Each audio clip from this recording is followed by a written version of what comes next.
Hey guys, welcome back to another video. This is Eric from Tech. I guess you can tell just by looking at the box on my table that this is Samsung's latest and greatest, the Samsung Galaxy S22 Ultra. I actually pre-ordered this more than a month ago, and unfortunately there was a lot of delay. That is the reason why I only got this unit now. Pretty excited about this one, guys, because this is the first time that my region, specifically the Philippines, will be getting the Snapdragon version of Samsung's latest and greatest. All the previous flagships from Samsung that I've reviewed on the channel, and like I said, this is the first one in my region that actually carries a Snapdragon instead. So what are we waiting for, guys? Let's get this unboxing started.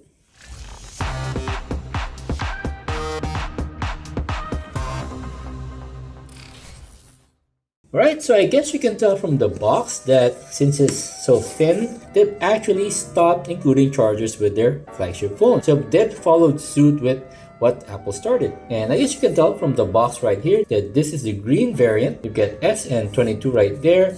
You got Galaxy S22 Ultra written right there at the bottom, S22 Ultra on the left side, and Samsung on the right side. So let me get my trusty pocket knife and let's get this thing open. Alright, so let's go ahead and slide it open. It's a bit tight. Alright, so you've got Samsung Care Plus. So Samsung Care Plus is their insurance plans. So if you opt into this service, then any accidents that your phone might encounter will be covered with this insurance. So you don't have to pay for any repairs. Worry-free experience, hassle-free repair service, and you can actually have your phone picked up right from the comfort of your home. This is actually the first green phone that I've reviewed on the channel, and I am a fan of this colorway. So let's put phone aside and let's see what else is in the box. Doesn't seem to be anything left, and there's just a small box in here. You got your SIM ejector tool, and you've got package content. So what you're gonna expect to find in the box: your device, a USB cable, an ejection pin, and a quick start guide, which is what I'm holding right here. And this is your USB-C to USB-C cable, and like I said, doesn't carry any charger in this one. So if you've owned a Samsung phone in the last couple of years, then you can just reuse that one. And I guess that's what Samsung is assuming, that you've actually had one of their phones in the last 4 or 5 years, so you can actually reuse that charger. But of course, it's not going to represent the best charging experience, because if you're going to be using a 3-year-old charger, then that's probably a pretty slow one, and it's not going to be able to charge your phone at its maximum speed. But fortunately, all Samsung flagships do support wireless charging. So if you've got a wireless charger lying around, then feel free to use that one as well. So there seems to be a protector already there, and since there's a tab here, I assume you have to remove this before first use.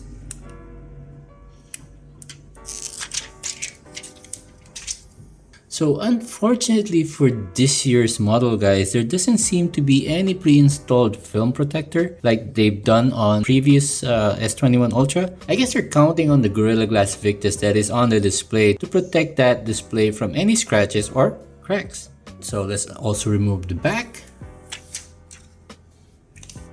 There is the back, guys. I am a fan of the matte kind of feel in the back because I don't really like fingerprint magnets. You have to carry a cleaning cloth around with you all the time in those cases, but with this one, even if you handle the phone a lot without the case, then you're not going to see any fingerprints on it. I do like the matte texture, and I do like the color of this year's model. So in terms of the color, in my region, there are 4 colors available. So you've got the black, the white, and I've got the green right here, and they've also got a burgundy. It looks kind of like the bronze color that you've got on the Note 20 Ultra, but a bit darker. So with that said, let's go ahead and turn on the phone.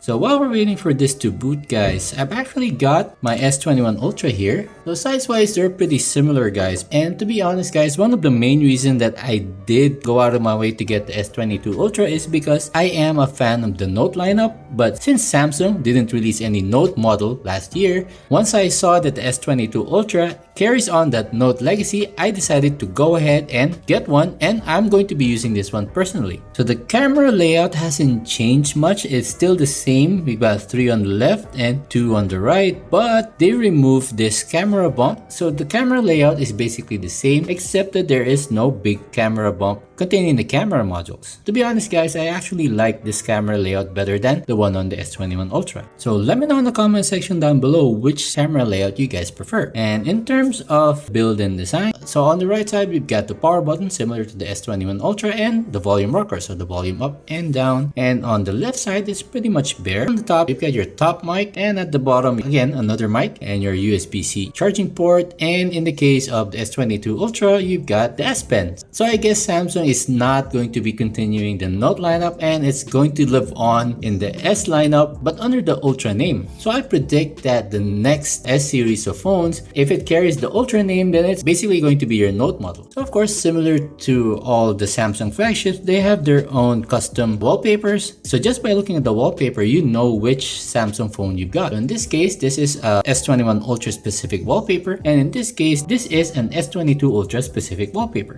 And just looking at the display guys, you can definitely tell the S21 Ultra still carries that S legacy where it has a rounded corner, so rounded at the top, rounded at the bottom. But in the case of the S22 Ultra, it looks pretty much like the Note 20 Ultra, and it is pretty boxy in nature. And to be honest guys, in terms of media consumption, I still believe that this type of display, a rectangular display over a more rounded display, is better suited for watching movies and as well as playing games. There's a reason why our TVs are still shaped like a rectangle and not rounded, because having those sharp corners will actually make the display look bigger. And in this case, it is definitely bigger. And speaking of the Note design, I've got the Note 20 Ultra right here. And actually having these two phones side by side, just like this, without looking at the back, you're going to be hard pressed to identify which one is actually the S22 Ultra. The design language is pretty much the same on the Note 20 Ultra on the left and the S22 Ultra on the right. I guess the only giveaway here guys is because you can still make out the bronze color on the Note 20 Ultra here on the top and the bottom,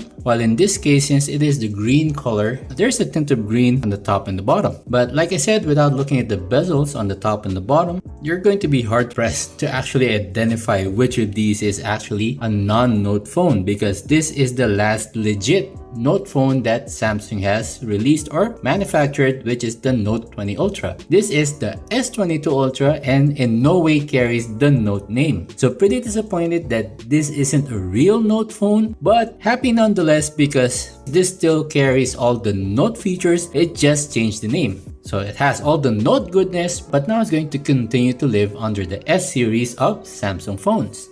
And looking at the back, then you're going to definitely know that this is the Note 20 Ultra and this is the S22 Ultra.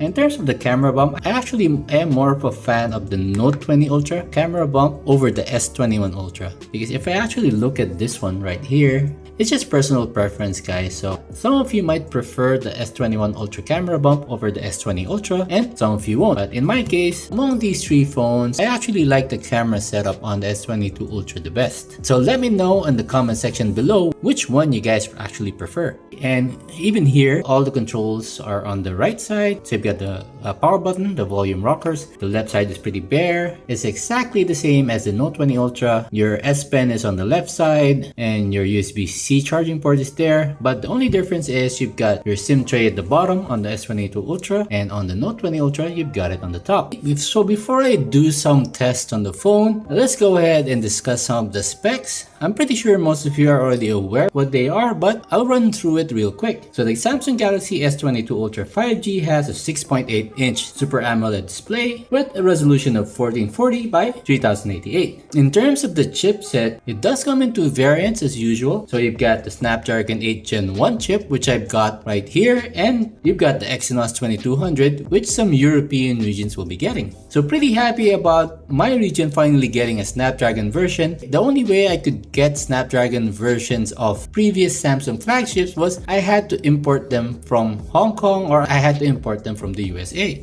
In terms of protection on the front display, it still carries Gorilla Glass Victus, but this time it's the Gorilla Glass Victus Plus, which is said to be a lot more scratch resistant and of course more crack resistant. But of course, glass is glass, and as Zach from Jerry Rig will say, glass will break. So make sure you protect your phone by getting a case and making sure that you don't drop it too much. This phone is still IP68 rated, so that means it's dust and water resistant up to 1.5 meters for around 30 minutes. The S22 Ultra 5G comes in 3 configurations. So you've got the 8GB of RAM, 8GB of LPDDR5 RAM, and 128GB of UFS 3.1 storage. You've got the 12GB of RAM and 256GB of storage, which is the model that I've got right here, similar to the other gaming phones that I've got. So in order to make sure that when I do a comparison between those other phones, the RAM and storage will not be a deciding factor. And you've got the 12GB of RAM and 512GB of storage. So since the phone no longer supports a micro SD card, so if you tend to use a lot of storage on your phone, then it's preferable to get the higher storage version, but of course you're going to be expecting to pay a bit more. And the largest capacity that you can get is a model that has 12GB of RAM and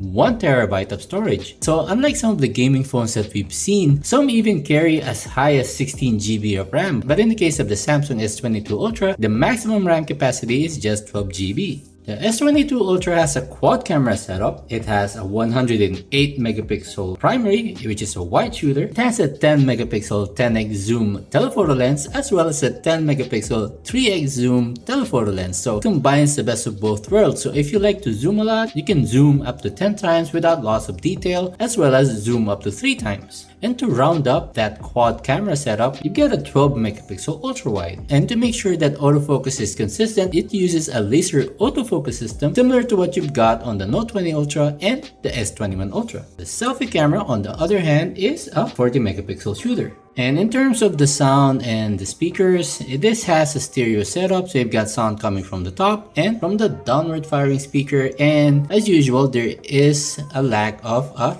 headphone jack here, guys. So you're stuck with either using a wireless pair of earbuds, or you can get your hands on a USB-C pair of headphones. In terms of the battery, guys, it has a respectable 5000 mAh battery, and it supports fast charging up to 45 watts. And the maximum speed that you can get for wireless charging is 15 watts, and it provides reverse wireless charging at up to 4.5 watts. And honestly speaking, guys, even though I've been using Samsung phones for quite a while, and to be honest guys, there hasn't been any instance where I actually needed to use the reverse wireless charging on any of these phones. Because before I leave the house, I make sure that all of the devices that I'm going to be using has enough charge to last me throughout the day. And I also carry a power bank with me, so that actually eliminates the need to use that reverse wireless charging. But that's probably just applicable to me, guys. Some of you might not be carrying a power bank at all times, so the reverse wireless charging on this phone might actually be a lifesaver. And like I said, here in the Philippines, you can only get the Phantom Black, the white, the burgundy, and the green color. But in the other regions, there are additional colors that you can get, which is the graphite color, the red, and the sky blue. I actually got a look at the red color, and I do like that color, but unfortunately, it's not available in my area. Let me launch YouTube real quick, and I'm going to be doing a quick sound test. Pump the volume up to max, guys, and let's start playing.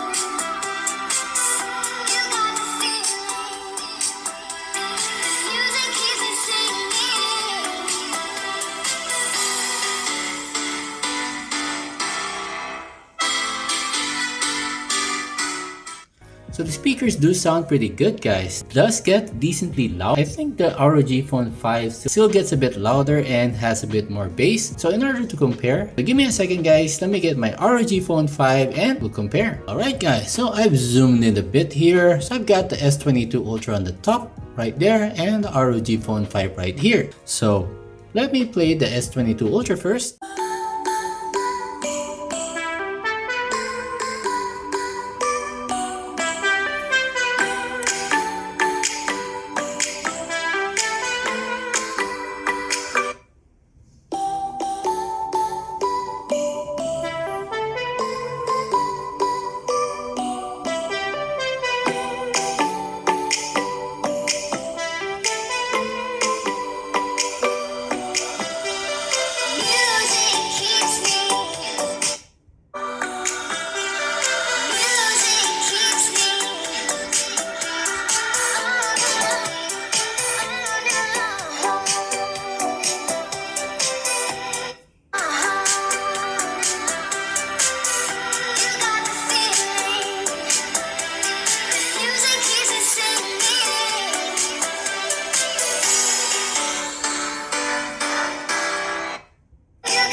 a bit too close to tell there, guys. I'm not sure if you guys can hear it from your side, but there's a bit more of bass on the ROG Phone 5. Sound does get a bit fuller, but that's my opinion. Let me know in the comment section down below which phone you think actually sounded better, Samsung's Galaxy S22 Ultra or the Asus ROG Phone 5. Now, of course, we can't talk about a new Note phone, or in this case an S22 Ultra phone, without talking about the S Pen. So similar to the Samsung Galaxy Note 20 Ultra, this actually supports screen off writing.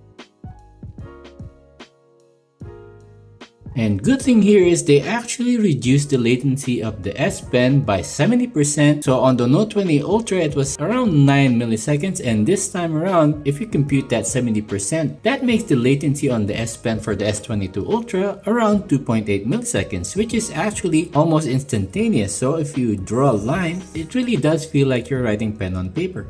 And one of the welcome changes with the S22 Ultra is, even though the S21 Ultra had support for the S Pen, you didn't have a place to put it in, but in the case of this year's model, it does come with its own slot, so you don't have to worry about losing the pen after using it. So since the pen is built in, it supports air actions. Similar to what you've got on the Note 20 Ultra, you can do a single press to take a picture or record video, double press to switch cameras.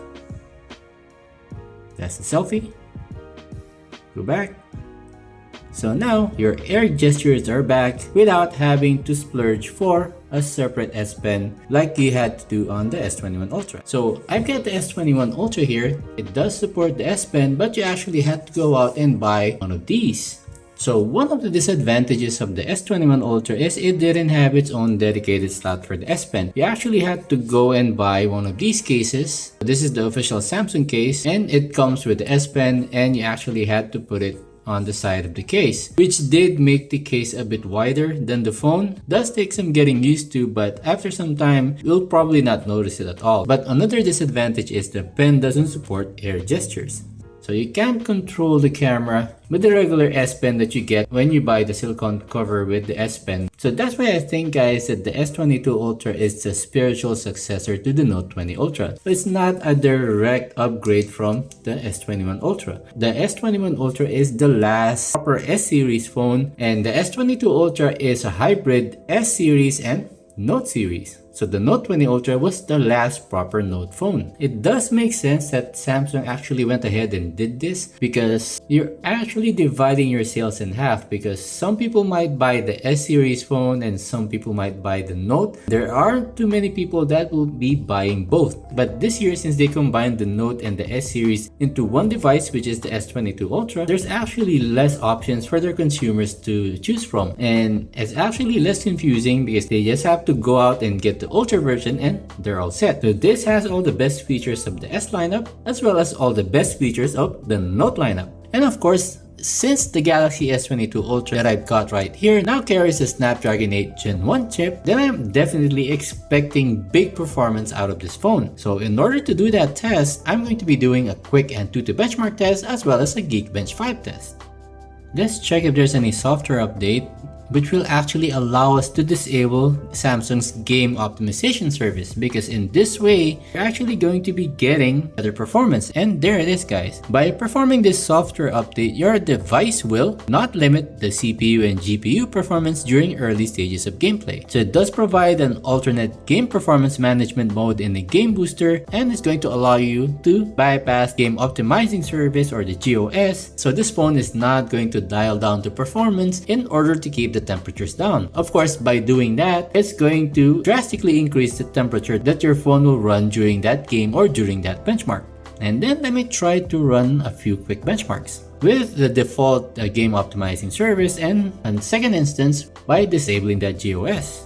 Alright guys, so I've managed to update the phone, but it's still updating a couple of apps in the background. But here you've got the game booster settings. So game optimization is set to performance, but you've got this new tab right here which is called labs. You can actually turn off GOS by enabling this option. So this is the alternate game performance management, which is still experimental as per Samsung, and it does tend to cause heating. So if you're going to be using this feature extensively on your Samsung phone, then I suggest using a cooler whenever you're gaming. But since I'm going to be testing it out without the GOS disabled first, Just to see what the stock performance is, let's turn off GOS first and let's do a quick Antutu benchmark test. So right from the Antutu screen, it does say this is the Samsung Galaxy S22 Ultra 5G with the Snapdragon 8 Gen 1 chip. And the average score that this phone actually gets is around 899,654. So I think it would be fair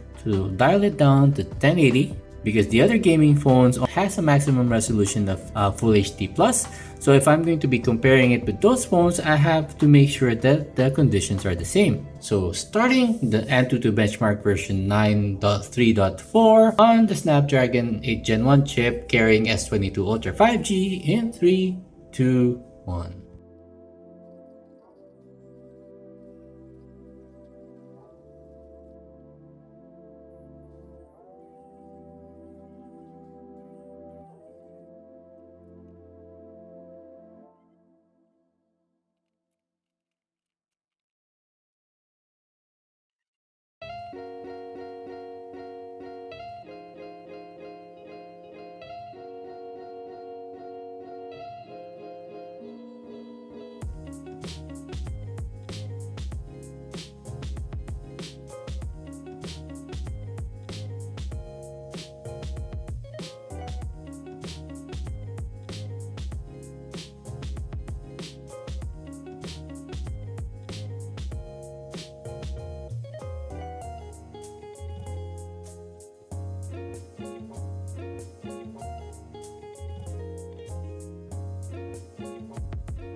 Alright guys, so here is the score. It scored 806,471. And if we directly compare that with the RedMagic 7 with the same Snapdragon 8 Gen 1 chip, this one actually scored 1,033,708. But if you look at it a bit closer guys, the CPU score is pretty close. 236,000 here, 212,000 there, but the main difference here is on the GPU score. The GPU on the RedMagic 7 scored 445,234, while on the S22 Ultra it scored a lot lower, almost half at 275,542. Memory and user experience are a bit closer, but the GPU score on the RedMagic 7 is what actually put it over the same Snapdragon 8 Gen 1 chip on the Samsung Galaxy S22 Ultra. Pretty surprising here that even though the game optimization service is turned on and there is thermal throttling happening, the temperature on this phone actually hit around 40.6 degrees, which is a bit hotter than the RedMagic 7. This one only hit 39.3 degrees. So to test out whether that game optimization service actually plays a big part on the score, let's take a screenshot of this score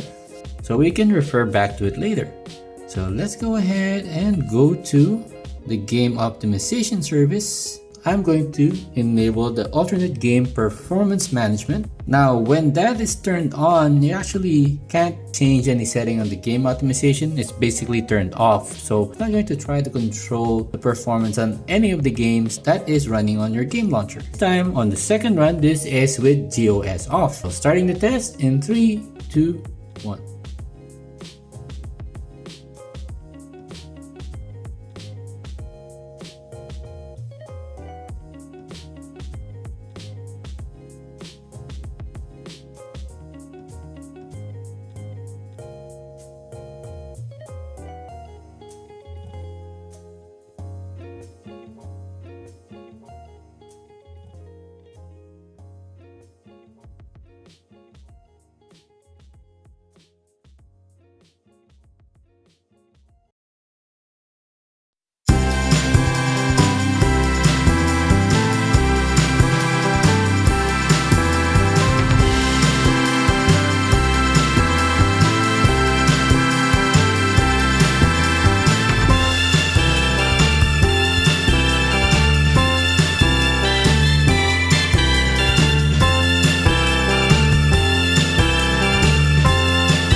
guys, so the test with GOS off is done and there is a big difference. The score now is 879,431. And as you can see here, the GPU score actually went up by quite a bit. It's now 354,740. If we go to the screenshot that I took earlier, so it managed to go from 806,000 all the way up to 879,000. That's a pretty big leap just by turning off GOS. And temperature didn't do too bad, to be honest guys. The temperature on the first test actually hit higher at 40.6 and now temperature hit 40.2. So it's a very small difference, but kind of surprising that the score actually went up by that much. So this tells me that GOS has a negative effect on the apps that you're running on this phone. So that could be one of the reasons why Samsung decided to release an official way to actually disable that game optimization service. Now of course it's still nowhere near the score that you're going to be getting on dedicated gaming phones like the RedMagic 7, but these are specifically made to excel at one thing, and that is gaming, whereas the Samsung Galaxy S22 Ultra is a more well-rounded phone. The Samsung UI or the Samsung operating system is more mature than the operating systems that you're going to find on those gaming phones. And of course, in terms of software updates, Samsung is promising up to 4 Android version updates, so our software updates will be covered for quite some time. Alright guys, so I wanted to get this quick unboxing and review, and I did a quick Antutu benchmark test for you guys, so you don't have to watch a separate video of mine just to get that Antutu score. But of course, since this channel is leaning more towards benchmarks and games now, I'm going to be putting the Samsung Galaxy S22 Ultra to the test on my usual benchmarks, and of course I'm going to be doing my usual gaming test, and we'll see how well it does in the latest and greatest games that is out on the market right now. But until then, let me know if this is a piece of tech that you guys want to get. As usual, a sub would be massively appreciated. Please like and subscribe, hit that bell icon notification, and see you all on my next one.